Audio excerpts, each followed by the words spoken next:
బోయపాటి శ్రీను గారికి hearty welcome.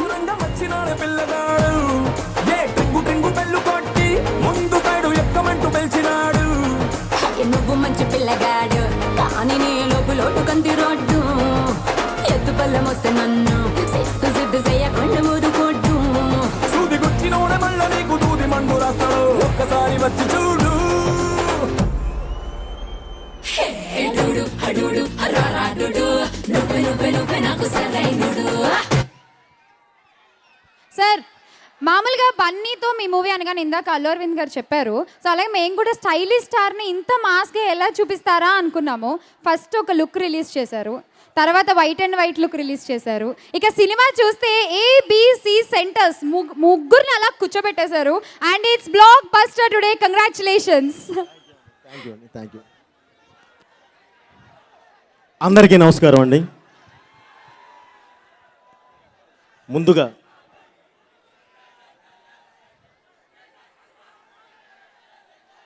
ఈ సినిమాని ఇంత పెద్ద హిట్ చేసిన చిరంజీవి అభిమానులకి, అలాగే చిరంజీవి గారి అభిమానులకి, అలాగే సినిమా అభిమానులకి, అలాగే తెలుగు ప్రేక్షకులందరికీ పేరు పేరున నేను కృతజ్ఞత తెలియజేసుకుంటున్నానండి. ఎందుకంటే భద్రా నుంచి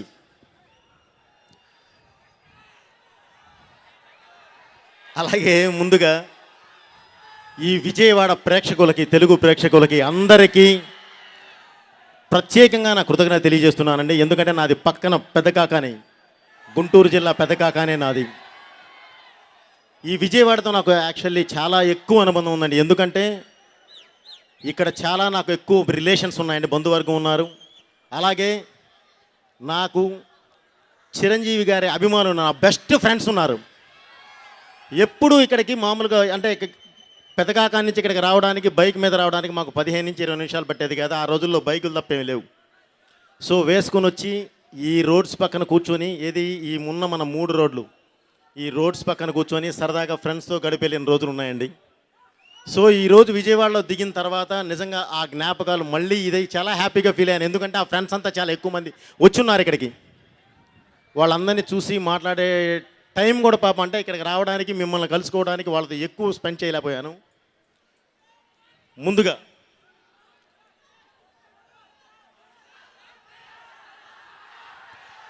ఈ సినిమా ఫస్ట్ నేను ఇది చేసినప్పుడు, కేదార్ని నరేట్ చేసినప్పుడు అందరికీ ఈ డౌట్స్ ఉన్నాయండి.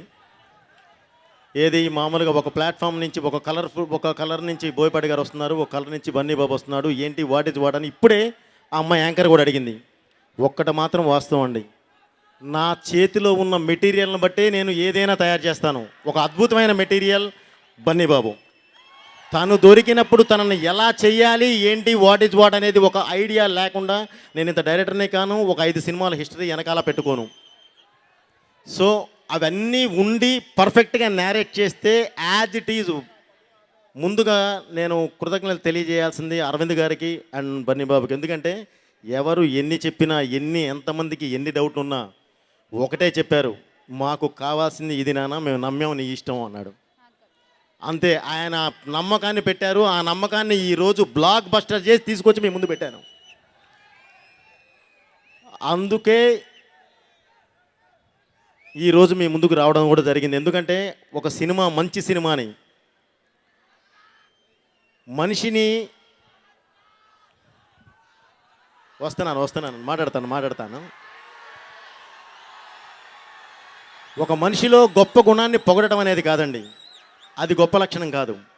కానీ ఒక మనిషిని పొగడాలి అనే ఒక మంచి గుణం ఉందో చూడండి, అది ఉన్న ప్రేక్షకులు ఈ విజయవాడ ప్రేక్షకులు, అది ఉన్న ప్రేక్షకులు మన తెలుగు ప్రేక్షకులు. అంటే మనిషిని ఎంత ప్రేమిస్తారో, ఒక మంచిని కూడా అంతే ఆదరిస్తారు. అదే మన తెలుగు సంస్కృతి. అలాంటి ఒక మంచి సినిమాని తీసుకొచ్చి మీ ముందు పెడితే ఈరోజు నెత్తి మీద పెట్టుకొని చేశారు. అంటే 100 crores గ్రాసు దాటి వెళ్ళిపోయి ఇంకా రికార్డ్స్కి ముందుకు వెళుతుంది అని అంటే అదంతటికీ కారణం మీ అభిమానమే. ఒక మంచి సినిమా తీస్తే మీరు ఎక్కడ పెట్టుకుంటారు, దీని ద్వారా మీరు తెలియజేశారు. మీరు ఎంత ఇది చేసినా, మీరు ఎంత మాకు ఒక మంచి తీసుకెళ్ళి గ్రాస్ ఇచ్చారు, షేర్స్ ఇచ్చారు, లేదంటే మాకు ఇవి ఇచ్చారు అవి ఇచ్చారని చెప్పి ఎన్ని ఉన్నా కూడా అవి పొరపాటును కూడా మేము మనసులో పెట్టుకొని పొగరుగా ఫీల్ అవ్వండి. బాధ్యతగా ఫీల్ అయ్యి నెక్స్ట్ ఒక మంచి సినిమా ఇంకోటి మీ ముందు తీసుకురావడానికి ప్రయత్నిస్తాం. తప్పకుండా ఒక మంచి సినిమా మీ ముందుకు అలా తీసుకొస్తానని చెప్పి మీకు కన్ఫామ్ నేను హామీ ఇస్తూ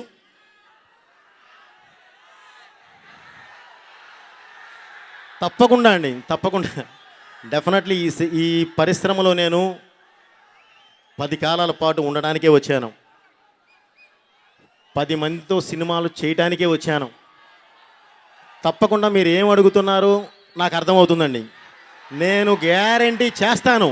ఎప్పుడు నా దగ్గర కథ ఒక మెటీరియల్ నేను రెడీ అయిన తర్వాత నేను ఇది మీ ముందుకు వస్తున్నాను అని చెప్పానంటే మీరు గుండె మీద చేసుకోండి. అప్పటి వరకు మాత్రమే నేను చెప్పను. ఎందుకంటే అది నాలో ఉంటుందండి. ఎందుకంటే నాలో ఒక మదన ఉంటుంది. నాకు అభిమానులు చాలామంది చాలా బాగా తెలుసండి. వాళ్ళు నాతో ఎలా ఉంటారో తెలుసు. బాబాయ్ అంటే వాళ్ళు హీరోని ఎలా అనుకుంటారంటే మా వాడితో చేస్తే మాత్రం నువ్వు పగిలిపోవాలి బాబాయ్, లేదంటే మాత్రం ఊరుకోరా, అంత ఇది అనుకుంటుంటారు. సో వాళ్ళు అంత అభిమానంతో వాళ్ళ హీరోని మా వాడు అన్నారంటే కుటుంబ సభ్యుల్లా ఫీల్ అవుతున్నారు. వాళ్ళని ఎలా చూపించాలి? మేము ఒక అద్భుతమైన స్థాయిలో చూపించాలి అంటే ఒక అద్భుతమైన కథ కావాలి. కథ రెడీ అయిన నెక్స్ట్ మినిట్ మీ ముందుకు అనౌన్స్కి వస్తాం. ఇది క్లియర్. అలాగే ఈ సినిమాకి పనిచేసిన ప్రతి టెక్నీషియన్, అంటే నా కళ్ళు లాంటి నా కెమెరామెన్, నా బ్రెయిన్తో పాటు పరిగెత్తే నా రైటర్స్ రత్నం గారి దగ్గర నుంచి మిగతా వాళ్ళు మొత్తం, అలాగే ఎప్పుడు నా అన్ని అవయవాలు వాళ్ళే నాతో పాటు నడిచే నా డైరెక్షన్ టీం, ఏది ఉన్నా సరే ముందు వాళ్ళతోనే స్టార్ట్ అయ్యేది. అలాగే నా ప్రొడక్షన్ టీం ఎప్పుడు వాళ్ళే ఇదయ్యేది. అలాగే నా వెనకుండి, అంటే నేను ఎప్పుడు చెప్తుంటాను, నేను ట్రైన్ లాంటి వాడిని, ఏదైనా లాక్కెళ్ళిపోగలను, నాకు ఆ దమ్ముంది. కానీ నేను లాక్కెళ్ళాలి అని అంటే నా వెనక నా కింద ఉండాల్సింది మెయిన్ ఏంటంటే అద్భుతమైన ట్రాక్, బలమైన ట్రాక్. ఆ ట్రాకే అరవింద్ గారు, నా ప్రొడ్యూసర్. ఆయన అంత బలంగా ఉండబట్టే ఈరోజు ఒక అద్భుతమైన సినిమా తీసి మీ ముందు పెడితే బ్లాక్ బస్టర్ చేసి అక్కడ కూర్చోబెట్టారండి. డెఫినెట్లీ అలాంటి నా ప్రొడ్యూసర్స్ అందరికీ నేను ఎప్పటికీ రుణపడి ఉంటానండి.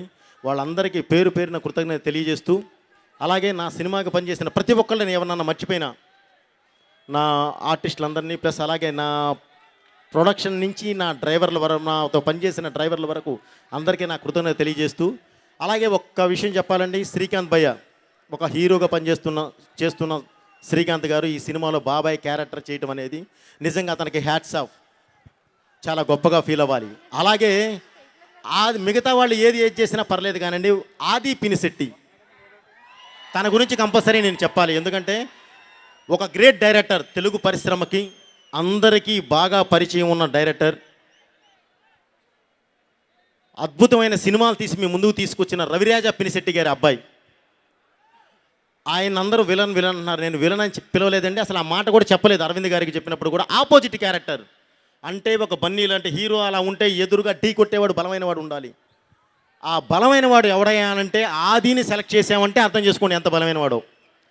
సో ఇది ఎందుకు చెప్తున్నానంటేనండి, నాకు ఫస్ట్ డే 21వ తారీఖు సినిమా చూసినప్పుడు చిరంజీవి గారు ఒక కామెంట్ ఇచ్చారు. అది నా పర్సనల్, ఎందుకంటే జీవితంలో ఎప్పుడు మర్చిపోలేను, అది నేను బయట చెప్పేది కాదు. అలాగే అరవింద్ గారు థ్యాంక్స్ చెప్పడం కోసం మండే, ఆ తర్వాత 3 రోజులు సూపర్ కలెక్షన్స్తో వెళ్ళిపోయిన తర్వాత మండే ఒక ప్రోగ్రాం పెడితే ఆ ప్రోగ్రాంలో ఆయన మాట్లాడారు. నా హీరో మాట్లాడాడు ఏంటి అనేది, డైరెక్టర్ ఏంటి అనేది. అది కూడా నేను మైండ్లోనే పెట్టుకుంటాను, నా మనసులోనే పెట్టుకుంటానండి. కానీ ఒక సౌండ్ మాత్రం మొన్న నాకు చాలా హ్యాపీ అనిపించిందండి. అదేంటి అంటే రవిరాజ పినిశెట్టి గారు ఫోన్ చేశారు. అమ్మ, నా కొడుకు, నా ఆది కొడుకు అంటే బూతు కాదండి, మై సన్ 4 సినిమాలు తమిళ్లో చేశాడు. నాకు ఇంత అప్లాజ్ ఏ రోజు రాలేదమ్మా. ఎంత ఆనందంగా ఫీల్ అవుతున్నా అంటే, ఒక ఆపోజిట్ క్యారెక్టర్ చేస్తే తెలుగు ప్రజలు నెత్తి మీద పెట్టుకొని ఈరోజు నా కొడుకు గురించి మాట్లాడుతుంటే గర్వంగా ఫీల్ అయ్యాను అని చెప్పారు.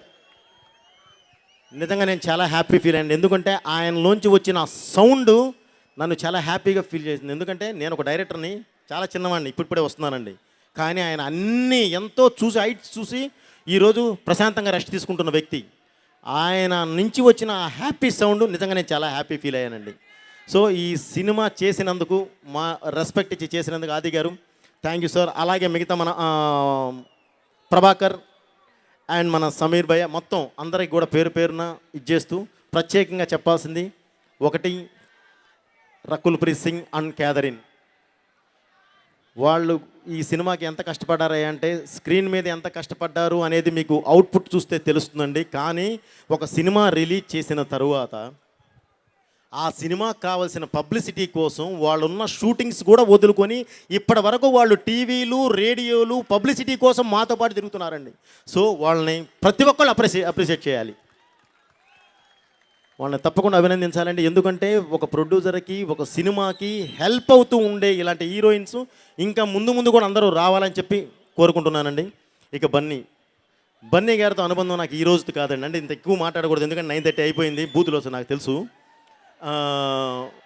బట్ నా ఎదురుగా వాళ్ళు ఉన్నప్పుడు నా దీని కొద్దీ ఉన్న పోస్ట్ కొద్దీ కరెక్ట్గా హీరో మాట్లాడే ముందే వస్తుందండి. అప్పటికని టైం లాగేస్తారు అందరూ. మాట్లాడకపోతేనేమో నా ఆర్టిస్టులు ఎక్కడ తిట్టుకుంటారో, నా టెక్నీషియన్స్ ఎక్కడ బాధపడతారో అని చెప్పి నా టెన్షను. సో ఒక్కటే చెప్పాల్సింది ఏంటంటే నాకు బన్నీతో ఉన్న అనుబంధం ఈ రోజుది కాదు, నేను డైరెక్టర్ కానప్పటి నుంచి ఉంది. అది ఎంత ఇదయ్యా అంటే నేను ఒక బంధుత్వంతోనూ ఇంకోటో చెప్తే చాలా తక్కువ అయిపోద్ది. అంత అద్భుతమైన రిలేషన్ అండి. నేను డైరెక్టర్ అవడంలో తన పార్ట్ ఉందంటే అర్థం చేసుకోండి ఎంత ఇది ఉంది అనేది. సో బాబు, మన రిలేషన్ ఎప్పుడు ఇలానే ఉండాలని కోరుకుంటూ, అలాగే తప్పకుండా ఒక హామీ మాత్రం ఇవ్వగలను, ఇప్పుడు బ్లాక్ బస్టర్ సరైనోడు చూశారు, ముందు చేయబోయేది ఏదైనా సరే మీరు గుండెల మీద చేసుకొని చూడండి. అలాగే ఇంకొకటి కూడా చెప్తున్నానండి, మీరు ఇచ్చిన ఈ ప్రోత్సాహం డెఫినెట్లీ అభినందనగానే తీసుకుంటాను. ఇలా విని గుండెల్లో దాచుకుంటానే తప్ప అది గర్వంగా ఇంకోగానో ఫీల్ అవ్వకుండా, మీ రుణం ఎలా తీర్చుకుంటామంటే ఇక ముందు మంచి సినిమాలు తీసుకొచ్చి తీసుకుంటాను తప్పకుండా. ఈ పరిశ్రమలో అందరూ బాగుండాలి, అన్ని సినిమాలు బాగుండాలి, ఆ సినిమాలతో పాటు మన సినిమా బాగుండాలి, ముందుండాలని కోరుకుంటున్నాను. అందరూ బాగుండాలి, మనము బాగుండాలి. Thank you, me Boyapati Srinu. Thank you sir. Sir please